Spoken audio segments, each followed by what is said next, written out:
Assalamualaikum warahmatullahi wabarakatuh. Hai, apa kabar adik-adik?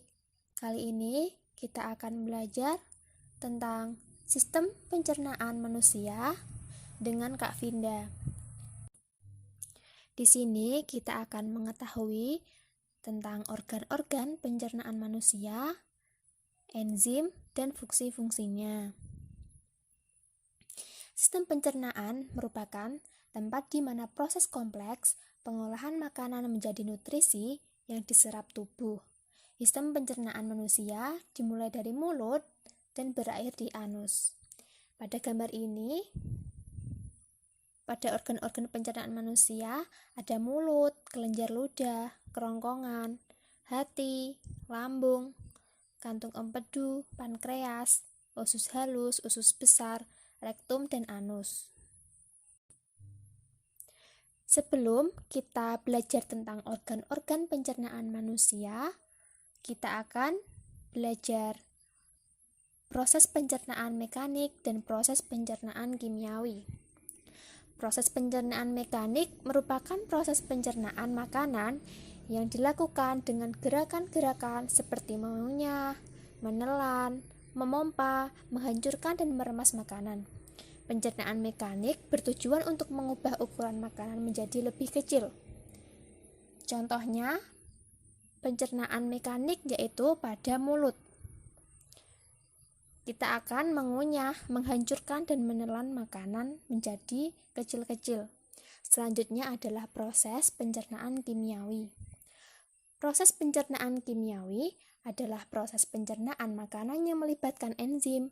Pencernaan kimiawi ini bertujuan untuk mengubah partikel makanan yang kecil-kecil menjadi bentuk yang siap diserap dengan tubuh. Contohnya berada di lambung dan usus. Nah, kini kita akan belajar tentang sistem pencernaan pada mulut. Siapa yang tahu apa bagian-bagian apa saja pada mulut? Nah, di gambar ini adalah gigi, kelenjar ludah, dan lidah. Bagian mulut merupakan langkah pertama dalam sistem pencernaan manusia. Proses pencernaan dimulai saat kamu mengambil gigitan pertama pada makanan. Disebut juga pencernaan mekanik. Bagian mulut seperti lidah, gigi, dan kelenjar air liur membantu proses pengunyahan agar makanan lebih mudah dicerna. Air liur mengandung enzim dengan fungsi memecah molekul makanan agar mudah diserap oleh tubuh. Nah, selanjutnya adalah esofagus. Esofagus itu apa sih? Esofagus itu adalah kerongkongan, berbeda dengan tenggorokan. Tenggorokan merupakan saluran alat pencernaan yang menghubungkan rongga mulut ke kerongkongan atau esofagus. Faring juga berhubungan dengan rongga hidung yang berfungsi untuk memproduksi suara. Makanan yang ditelan dari mulut masuk melalui tenggorokan dan diteruskan ke tabung berotot yaitu esofagus. Tabung ini memiliki panjang sekitar 25 cm. Di bagian esofagus terdapat katup epiglotis yang mencegah makanan dan minuman masuk ke dalam trakea agar kamu tidak tersedak. Pada dinding kerongkongan terjadi gerakan peristaltik, yaitu gerakan meremas-remas yang mendorong makanan menuju ke arah lambung. Nah, udah paham? Belajar dari mulut hingga ke esofagus. Nah, sekarang kita beralih ke lambung. Tadi dari esofagus menuju ke lambung. Nah, pada ini bagian-bagian lambung. Ada kardiak, otot sphincter, pylorus, badan lambung, fundus. Lambung merupakan organ berbentuk seperti kantong yang terdiri dari dinding berotot. Di lambung terjadi sistem pencernaan mekanik di mana makanan dan minuman diremas dan diaduk menjadi bubur makanan atau kim oleh otot polos. Ada 3 bagian lambung yang penting, yaitu bagian atas kardia, bagian tengah fundus, dan bagian bawah pilorus. Di bagian lambung juga terjadi pencernaan kimiawi, di mana makanan dicerna oleh enzim dalam getah lambung yang dihasilkan oleh sel kelenjar dinding lambung. Kita akan beralih ke pankreas, hati, dan empedu. Nah, ini adalah gambar hati.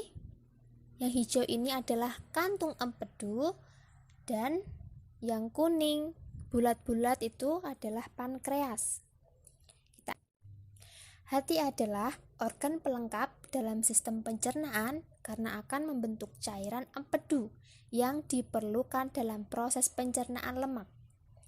Empedu tersebut lalu akan ditampung di kantung empedu sebelum digunakan di usus halus. Kantung empedu fungsinya menyalurkan empedu ke usus halus ya, kalau hati yang akan menghasilkan empedu.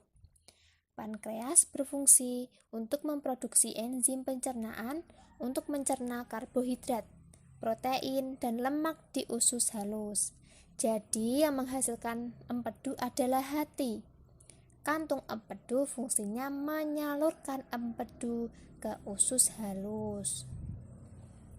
Sekarang kita akan mengetahui bagian-bagian usus halus.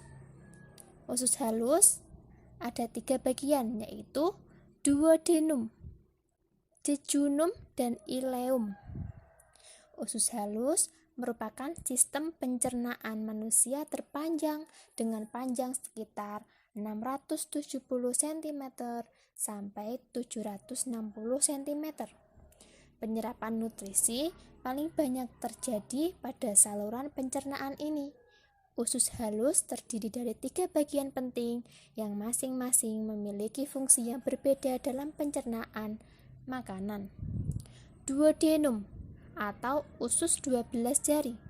Usus 12 jari adalah bagian usus setelah lambung. Fungsinya untuk menyalurkan makanan ke usus halus dan mencerna makanan secara kimiawi. Dari usus halus, makanan akan menuju ke usus besar. Nah, ini adalah bagian-bagian usus besar. Dari ileum, umbai cacing, kolom naik, kolon dasar, kolon turun, rektum sampai ke anus. Nah, usus besar adalah organ pencernaan yang terhubung dengan usus halus. Sisa makanan yang tidak bisa dicerna dan diserap tubuh lalu akan diteruskan ke usus besar. Ini karena usus besar berfungsi untuk membusukkan sisa makanan tadi membentuk feses dengan dibantu oleh bakteria Escherichia coli. Nah, kita akan sampai ke anus. Anus berfungsi sebagai tempat pembuangan zat sisa makanan atau feses. Nah, tadi kita sudah belajar tentang organ-organ pencernaan manusia dari mulut sampai ke anus. Nah, kita ulangi lagi ya.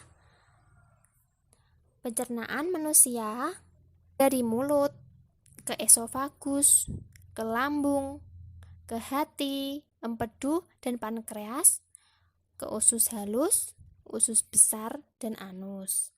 Nah, sekarang kita akan belajar tentang macam-macam enzim pencernaan dan fungsinya. Pertama adalah amilase. Enzim amilase diproduksi di kelenjar liur, pankreas, dan usus halus. Enzim ini bertugas memecah zat pati atau karbohidrat menjadi gula atau glukosa.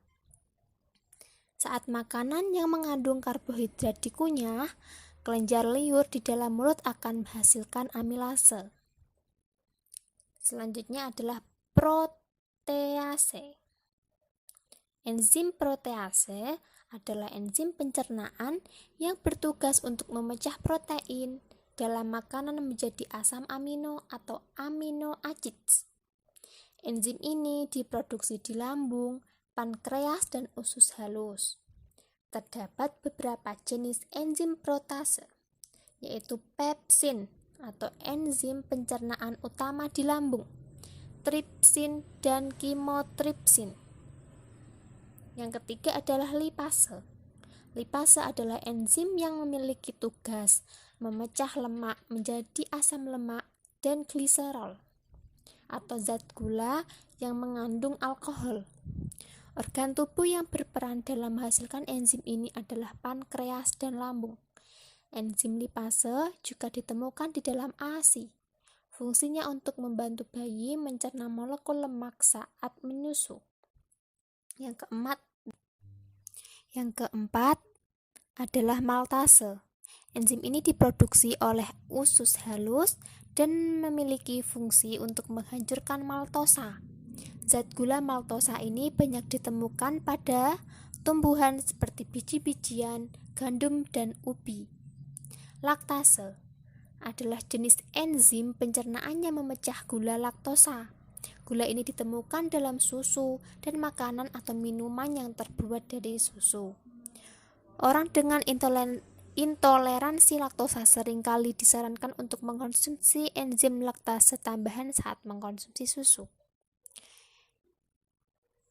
Yang terakhir adalah sukrase. Sukrase adalah enzim yang diproduksi oleh usus halus. Fungsi enzim ini adalah memecah sukrosa menjadi gula sederhana seperti fruktosa dan glukosa. Gula sukrosa banyak ditemukan pada tanaman seperti tebu, sorghum, dan bit gula. Sukrosa juga ditemukan pada madu, namun dalam jumlah sedikit. Sekian dan terima kasih. Jangan lupa belajar di rumah ya. Wassalamualaikum warahmatullahi wabarakatuh.